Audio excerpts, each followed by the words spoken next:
Good morning and welcome back to the Nexperia Power Live Automotive channel. We're continuing our live discussions this morning with design insights for using our brand new P-Channel LFPAK MOSFET technology. As with the previous sessions, this is scheduled for approximately 25 minutes. We'll give an introduction to the topic and then open the floor for answers. So please use the chat function in the screen to ask your question. All questions are anonymous. We've got with us today Andy Thompson, Applications Engineer from our Automotive Power MOSFETs division, and Malta Struck, Product Manager for MOSFETs. So with that, I'll hand over to Andy to begin. Thank you, Kelly. Hi. I'll walk you through this first part of the presentation. The Q&A, my colleague, Malta Struck, will join us, and we'll ask, and I'd be happy to answer any questions that you have. Next slide, please, Malta. Okay, on the screen you can see the symbol, the schematic symbol for a P-channel device. Note the source arrow and the diode are in the opposite direction to what you'd expect to see on an N-channel device. Here we've inverted the symbol to identify the electrode positions. This is so you can map them onto the structure drawing below it. Next one, please, Malta. Okay, so we talk about mobility being the ability of a particle to pass through a metal and a semiconductor. Now, in P-channel devices, holes are the majority carriers. Now, these are electron holes to be exact, and electrons are the majority carriers in N-channel devices. And next slide, please. Yeah. Okay, so holes are created by exciting the electrons to leave the valence bonds, the valence shell, the outer shell, and to move into holes, spaces that have been created by doping in the remainder of the lattice. So if we look at the mobility, you can see that for an electron, it's quite easy to move it. It moves rapidly through the structure. For a similar energy, you'll only be able to move maybe the hole about 1/3 of that mobility. So it's more difficult to energize and move a hole because of this more complicated movement structure that you've got for the two different particles. Again, please, Malta. Okay, so we've added in the detail, and again, please, Malta, which shows you a blow-up of what's inside the structure diagram. Again, please, Malta. And here we have the operation. We're applying VDS across the part. And if you look at the green block where all the electrons are floating around, they're still happily sitting in their valence shells. And what we have to do now is excite them. So we apply a gate voltage, which excites the electrons. Note the electrons have moved out somewhere, and where they're moving to is another hole space somewhere else. And this leaves holes being generated. Now, every time a hole is created, another electron, which has a higher energy, will jump out of its valence bond into that hole space. So apparently, it's like the holes are moving through the material. Next slide, please, Malta. Okay, so what's the effect of this mobility on die sizing? Well, to achieve the same RDS-on value in P-channel, we have to have a much larger die size than we would have in, say, in an N-channel. That means if you've got the same die size in both parts, the P-channel is going to be higher. And we can look at this. So, Malta, another click, please. Okay, so we've normalized the N-channel device die size, and we're looking at a resistance of 25 milliohm. Please, another click, please, Malta. And if we want to look at what that die size would be in proportion to it with P-channel, it's about 2.6 times larger. And remember, we're only getting the same 25 milliohm resistance within the part. And next slide, please, Malta. Okay, this is the output characteristics for each part. A click, please, Malta. And this is the N-channel output characteristics for a device, which shows that we need to apply a positive gate voltage with respect to source to achieve conduction. And you can see the first portion, the rising portion of the curve, that's called the linear region. And when it flattens out, that's the saturation region. That means for a particular gate voltage, we're showing 6 volts as a nice indicator there. If you start to increase VDS, at some point you will not be able to increase the drain current. It flattens out. Another click, please, Malta. Okay, so on the other side, we have the P-channel. Now, we've just shown it in the opposite quadrant to give you the idea that you need to apply a negative bias to the gate now with respect to the source to achieve current flow. Next slide, please, Malta. Okay, this is board level reliability. As the applications demand longer and longer cycle times, then we have to make sure that our parts are robust. And we test much beyond the AEC-Q qualifications for these parts to achieve that, to support you. And you can see bottom middle, there's a little circle around the actual gull wing part. And on the right of that, you can see the LFPAK lead is in a good, clean condition when compared against leadless parts that have been subjected to the same test for the same amount of time. Next slide, please, Malta. Okay, now you can put a P-channel device into the battery line. And why would you want to do that for reverse protection? Well, it maintains the solid ground structures that you've got for EMI. So it's an advantage there. The second advantage that you have is that the gate driving circuitry is much simpler. A click, please, Malta. Okay, and if we look at the gate driver for the NMOS part, you can see that you need to raise the gate voltage above the source voltage. As we said, it has to be a positive actor on the gate. You need to raise that above the battery line. So you need a charge pump to be able to do this. So it complicates the circuit, adds parts, lowers reliability, and adds cost. Next slide, please, Malta. Okay, this is an example we did to show you the effect of die size, and also for the same current, i.e. the same power being dissipated for a particular resistance, we have a 59 milliohm part, which is N channel in that first line, BUC 7Y5960E. That's got a R theta of just over 4 Kelvin per watt. And the reason why you know that it's a small die is that Kelvin per watt value is much higher than the 2 other parts. So the BUC 6Y61 60P and the 7Y25 60E, the N channel, they have the same die size, but note that the resistance is lower. And these resistances are at 175. These are the absolute maximum resistances you would have in these parts. And therefore, those conduction losses are the maximum you would see. And if we, next click, please, Malta. Okay, so what we're showing you is there's a corresponding gate charge as well. And you can see that the N channel 25 milliohm and the P channel 61 milliohm have similar die sizes because of that. So you can tell by both the R theta and the gate charges.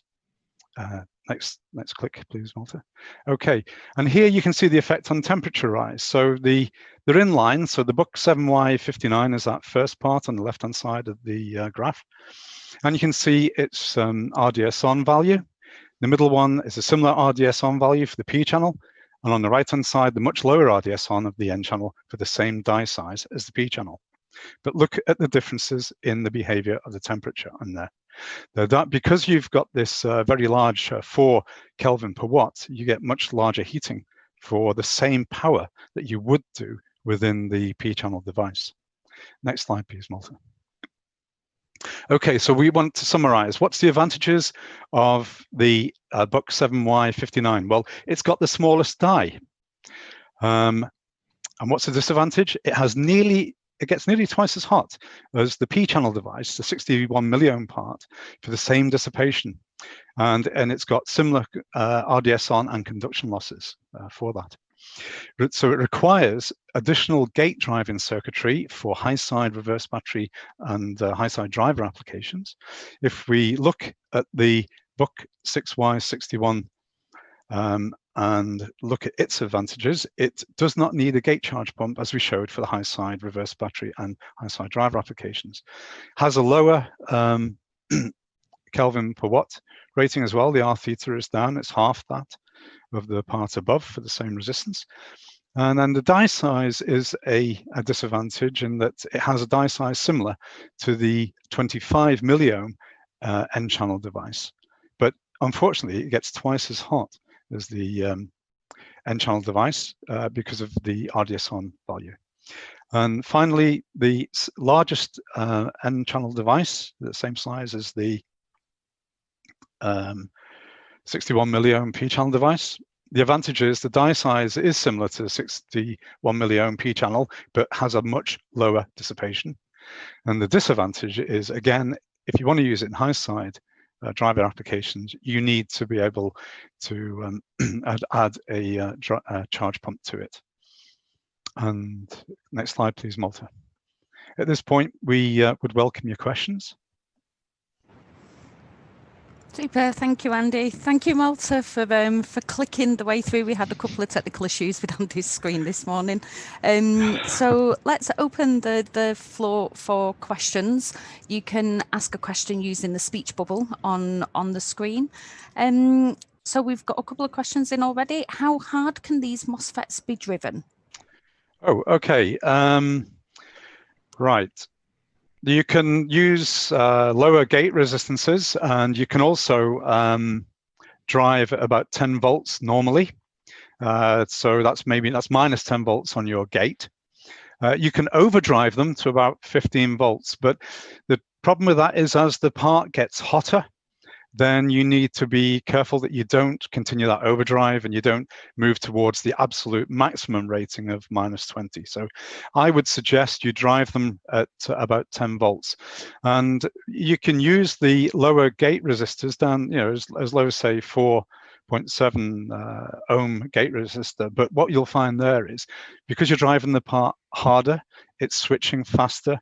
And the disadvantage with that would be you would have more EMI. The advantage would be you'd have lower losses within the part. Okay, thank you very much, Andy. Do you have plans for more available products and in more voltages? I'll hand that over to Malta. Okay, thanks, Andy. Yes, of course. So currently we have released our first 6 types in LFPAK56 for the P-channel types. We already have a quite significant portfolio for smaller MOSFETs, so in medium and small signal power ranges. But what we plan now for the LFPAK56 P-channel portfolio is a portfolio extension. We currently have 8 more types in development, and they're going up to 100 volt. And we'll also lower the RDS on for the given voltages. Great, thank you, Malta. Next question, is reverse polarity protection also needed in 48 volt board systems? No, the 48 volt system is really still being developed. The topology is being developed by our OEMs, but what I can say, it doesn't have the same conditions as it only exists really to protect someone from connecting the charging state for the battery in the wrong direction. And the 48 volt is an external world. It's basically hidden on the system. It's a separate bus system to the external system, which the 12 volt system would reside on. So no, you shouldn't use that for 48 volts. Okay. Next question, how are the switching characteristics different between the P and N channel devices of similar size? Oh, okay. In terms of it does say, for example, QG, milliregion, etc. Okay, right. Okay, yep, got it. So speed of operation, yes.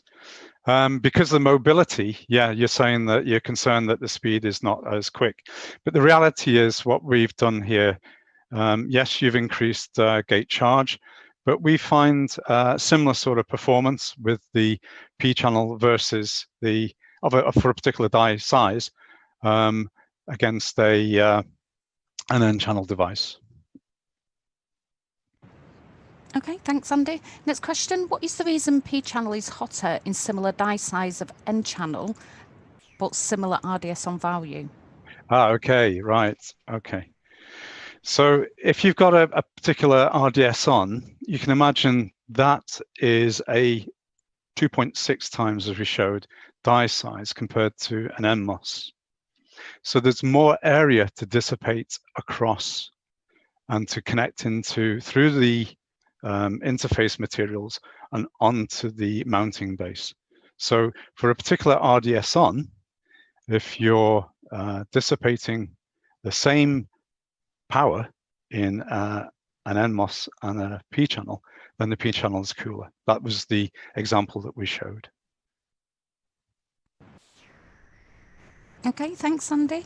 Next question is, you focus on reverse battery protection, but what other applications can benefit from using these MOSFETs? Sure, yeah, the world's your oyster. Yeah, you've got seat controls, this sort of thing, high side controls for seating. There's much more of that going on these days with back position, side, lateral movement, forward and reverse movement to adjust the seat to the customer's position. And they all lend themselves to a very simple high side driver. Also, you can actually use this in a bridge configuration where you have the P-channel as the high side drivers in the bridge and N-channel as low side drivers in the bridge. And these days you can get a reasonable low resistance P-channel part. And so you could use that, say, for driving an LCD heater where you don't want to have a DC bias on there. You want to chop it with the H-bridge configuration. Thank you very much, Andy. Next question is, have these devices been designed to operate in avalanche? Yeah, all our automotive devices have been designed for avalanche. It's one of our strengths. And yeah, if we look at the data sheets for these parts, you'll find the rating in millijoules for avalanche, and they are as good as and similar to your N-channel devices. Okay, and the next question is, you talk about mobility. I knew from previous experience that holes were the majority carriers in P-channel devices. Can you explain how that relates to the P-channel MOSFET needing a larger die area than N-channel? Right, yeah. I would say in my previous life as a designer, I always treated the MOSFET as a single component, really. The reality is it's not. It's a matrix of cells, and those cells are all arranged in parallel. So if you have a resistance per cell that is higher, three times higher, then obviously that's the reason why you need to have 3 times as many cells to get the same RDS on value. And therefore, because you've got more cells, you've got a larger die area. Thank you again, Andy. Lots of questions for you today. Okay, next question. What power ratings are available? Well, there's 2 power ratings available at the moment. There's 110 watts and 66 watt, depending on which of the 6 parts that we have out there today you want to choose. So there's 3 parts with the higher power rating and 3 parts with the lower power rating. Okay, another question on the availability of the portfolio. I think we've already answered the question what's in the portfolio and the availability. They're available now, but how do these parts compare with those already out in the market?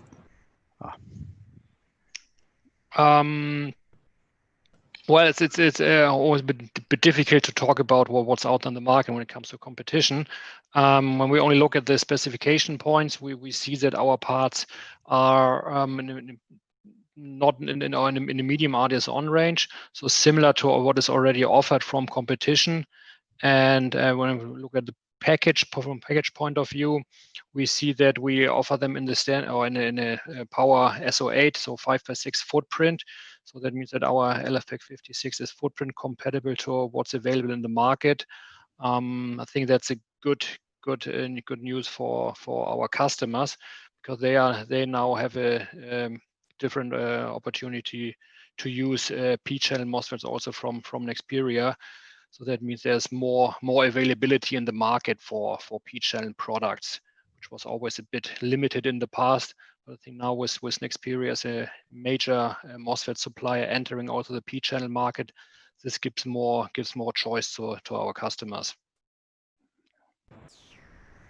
Okay, thank you very much, Malta. So that is all. They're all the questions we have at the moment. So I will take the opportunity to thank you both. Thank you for your time this morning. Thank you for a good presentation and following conversation.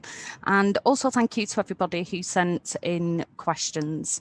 If you take a look below the screen, you can see more details on Nexperia's P-channel LFPAK MOSFETs. And also, if you go to the on-demand section of this channel, you can actually see the P-channel MOSFETs in action in the H-Bridge reference design demonstrator video. You can also download the free reference design materials there as well. So it's a really good tool to go and have a look at. If you want to get in touch with anybody to talk about the P-channel MOSFETs or Nexperia's MOSFET range in general, we do have a team of power experts available to talk to you throughout the day. Just use the chat function on this website. And other than that, we will start our next live discussion in about 10 minutes on how to minimize and control losses with GaN FET technology.